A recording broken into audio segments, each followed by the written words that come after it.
ဖယားကတော့အဲ့ကိုဘာပြောလဲနော်ဒီကဘာကိုငါရည်နဲ့ရှိတော့မယ်ရည်ဆုံးမလာမယ်လူအားလို့တရားမကျတတ်မယ်တိရစ္ဆာန်ရောငှက်ရောတတ်ပလိုက်မယ်မိတရားအတွက်အကြောင်းမိအမျိုးသမီးနဲ့မိတားတော်နဲ့တားရဲ့အမျိုးသမီးတော်စုစုပေါင်း4ယောက်ကိုပဲတည်တည်မယ်အဲ့ဒါနဲ့မိကြည့်ရတဲ့ခါမှာမိကိုကဲဒီမဲ့တင်းပေါ်တင်းပေါ်အကြီးဒီကိုခုတ်ပါလို့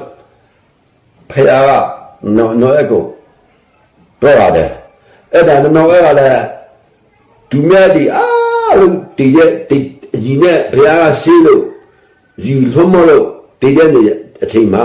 ကျွန်တော်ကိုမတည်အောင်ဖယားကတင်းပေါ်ခုတ်ပါလို့ကျွန်တော်ကိုပြောထားတယ်ဆိုမှတင်းပေါ်ခုတ်ငါအသက်ရှိမယ်ဆိုတာမလို့ချင်းဒီမှာရှိလို့တင်းပေါ်ခုတ်တယ်